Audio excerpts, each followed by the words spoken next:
Bonnivard pour le groupe Les Républicains. Merci Madame la Présidente. Ma question s'adresse au ministre de la Santé. Monsieur le ministre, il y a urgence.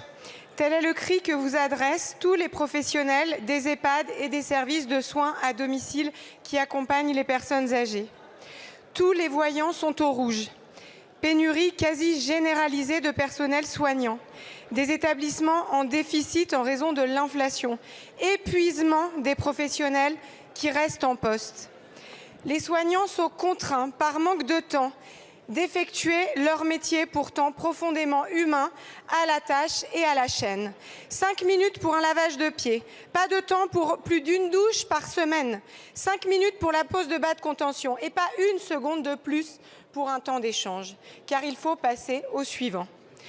Ce que nous faisons vivre, tant à nos aînés qu'aux professionnels qui les accompagnent, par manque de moyens, est inhumain. C'est une forme de maltraitance institutionnelle subie.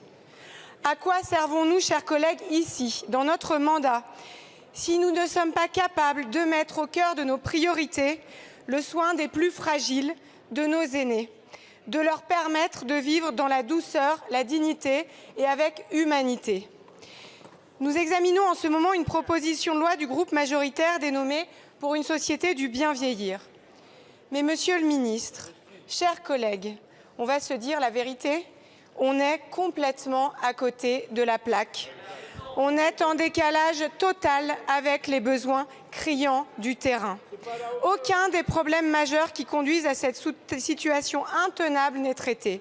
Rien sur les moyens budgétaires, rien sur l'attractivité réelle des métiers du grand âge, rien sur la formation. Alors, Monsieur le ministre, ma question est simple. À quand de vrais moyens et une vraie réforme en faveur du grand âge? Il y a urgence.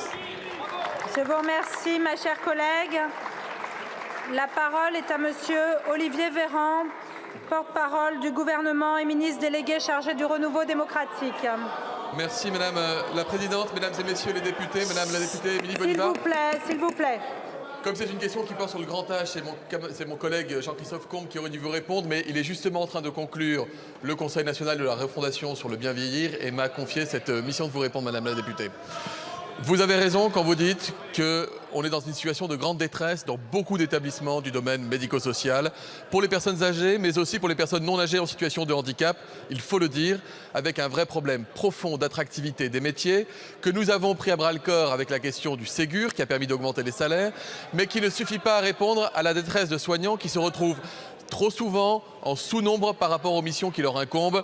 Lorsque vous avez dans un EHPAD 100 résidents avec deux personnels seulement la nuit pour effectuer l'échange, assurer les soins, etc., on sait que ça participe de la lassitude qui peut conduire aux démissions et surtout aux difficultés de recrutement. Madame la députée, le seul point de désaccord que j'aurai avec vous, c'est quand vous dites qu'il n'y a pas d'ambition budgétaire. Parce que ça ne se sait peut-être pas suffisamment. Mais entre 2021 et 2026, ce sont plus de 10 milliards d'euros supplémentaires annuels consacrés à l'accompagnement du bien vieillir, notamment dans le virage domiciliaire, mais également dans les établissements médico-sociaux. Vous avez voté, Madame la députée, dans le mandat précédent, la création de la 5e branche.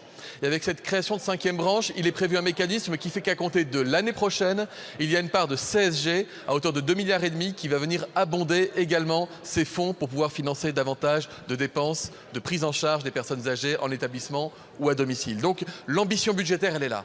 Et d'ailleurs, c'est assez rare que d'avoir déterminé un budget avant de déterminer dans la loi comment est-ce qu'on va le dépenser. Alors, vous avez quelques pistes, puisque nous avons annoncé, la Première ministre l'a annoncé, 50 000 recrutements supplémentaires dans les 5 années sur le secteur médico-social et notamment pour les personnes âgées. C'est un plan de recrutement absolument massif, mais ça ne suffit pas. C'est pourquoi il fallait une proposition parlementaire de loi de la majorité. J'en salue les auteurs, Annie Vidal, Laurence Christol, ainsi que Monique Iborra, qui va permettre d'améliorer aussi tout ce qui est gouvernance et prise en charge dans la bien-traitance.